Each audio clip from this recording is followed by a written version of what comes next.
John Watson was a young American psychologist who embraced Pavlov's discovery of conditional reflexes and saw it as a paradigmatic case with which one could construct a paradigm that would explain and control behavior, not just of human beings, but of all animals. The explanations that he envisioned encompassed both simple and complex behavior that is learned implicitly and explicitly. Implicit learned behaviors, like a fear response, would develop from simple conditioning and appropriate environmental cues. He wants to analyze complex explicitly learned behaviors such as chess playing or learning a language into a series of simpler behaviors and their relationships. He'll explain these simple behaviors as well as their interrelationships in a complex behavior in terms of the environment and the conditioning history that create them. In his 1913 paper, Psychology as the Behaviorist Views It, Watson describes his approach and vision as follows. Psychology as the Behaviorist Views It is a purely objective, experimental branch of natural science. Its theoretical goal is the prediction and control of behavior. Introspection plays no essential part of its methods, nor is the scientific value of its data dependent upon the readiness with which they lend themselves to interpretations in terms of consciousness. The behaviorist, in his efforts to get a unitary scheme of animal response, recognizes no dividing line between man and brute. The behavior of man, with all of its refinement and complexity, forms only a part of the behaviorist's total scheme of investigation. But before Watson could create this grand, objective, experimental branch of natural science that would predict and control behavior across all species, he needed to demonstrate that in fact human beings were that kind of creature. And so his first experiment, which was published in 1920, was the Little Albert experiment.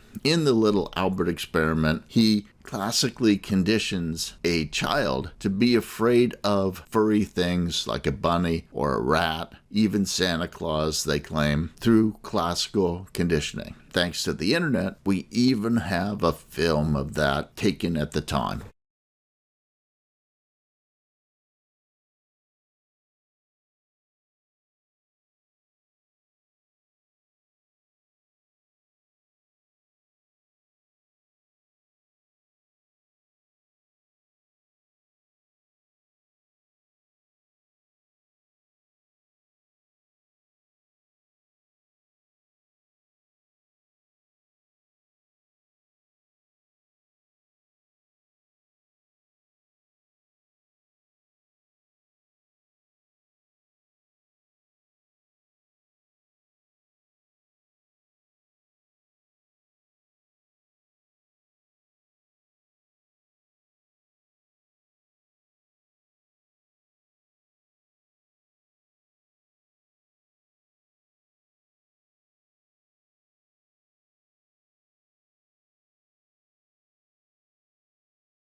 In an ironic twist of fate, Watson's wife filed for divorce shortly after Watson had published the Little Albert experiment paper on the grounds that he was having an affair with his lab assistant. It was a scandalous affair, and he was asked to leave Johns Hopkins that year as well, and he burned his notes before going into advertising.